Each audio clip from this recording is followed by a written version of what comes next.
Hello guys, my name is Nolan. Welcome back to Safety Off Productions. Today we're going to be going over some of the basics of competitive shooting, scoring, targets, kind of like stage math and stuff like that. Before we kind of get into it though, I want to say thank you to everyone for subscribing and watching the videos. It's still kind of mind-blowing how many subscribers we're at with how little time I've been posting things.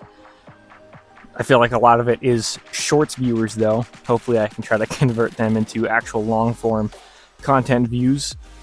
So coming up here, I plan on making a video after this one actually doing a demonstration, so probably setting up the same stage, shooting it, and then showing you how Hit Factor and Time Plus kind of come together, and like so how they have their strengths and how they're separate and why they might be used in a match. So stick around for that. Hopefully you guys find that entertaining and somewhat educational, especially for the people that are getting into this.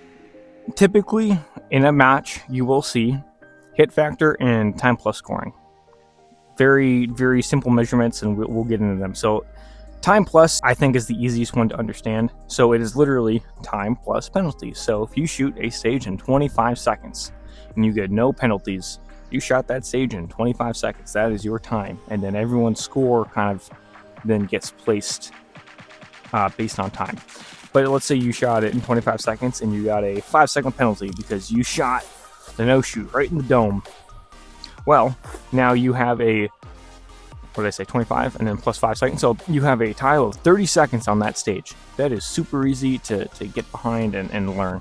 Next, you have Hit Factor, which uses the little perfs on targets such as this. This is the most common type you'll see pretty much every match you go to, unless you go to PCSL, which has like a little bit more of the smaller targets, or IDPA, which uses the circles with the penalties on them because they shoot time plus, or you'll see ICOR, which is kind of like the tombstone, and they have a circle in the middle. Anyways, this is the target you're typically going to see at a lot of matches. USPSA, even if it's PCSL, sometimes they might use these anyway, just because these are very common.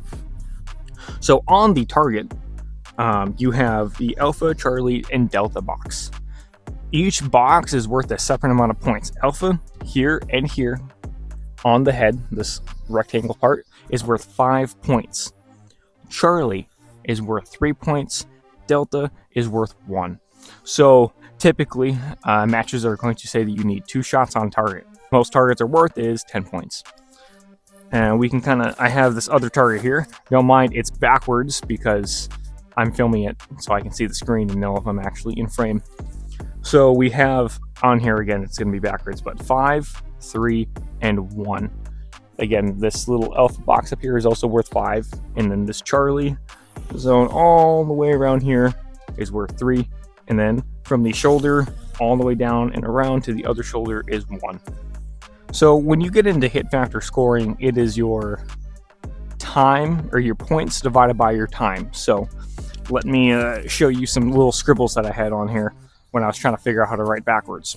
So let's say you have a stage that is worth 100 points and you shoot that in 10 seconds. Points divided by time, that your Hit Factor is 10. Let's say so you shot the stage and then you ended up with 97 points out of 100 for that stage, but you still shot it in exactly 10 seconds. So you have a Hit Factor of 9.7. Pretty easy to get behind. A lot of shorter and faster style competitions will use Hit Factor. It gives you a little bit more accuracy of a shooter's capability if they can hit in the Alpha or get at least a Charlie as fast as possible. So sometimes when you get into certain competitions, you get with that use Hit Factor, you can look at point math. So this is looking at how many points does a stage have and how fast can I run it. So if a stage has 100 points, do that super fast and throw in a few Charlies. But since you did it so fast, the few points that you lost on a Charlie doesn't really matter compared to a stage that has 20 points. So you have 2 targets on there. If you throw 1 Charlie or one Delta, that few points makes up a much larger whole of the overall points of that stage, if that makes sense. So you can kind of think when you get into hit factor scoring, okay, is this a stage where if I can try to be super fast, can I make up for some of it? Because I've won stages where I've had the highest hit factor, and honestly, I threw a no-shoot in there. At 10,000 subscribers, I was thinking about doing a giveaway as well, some kind of range bag, backpack, something like that. So stay tuned, keep liking, commenting, and subscribing. Guys, it is insane how many subscribers we've blown up. So at 10,000, we'll do a giveaway.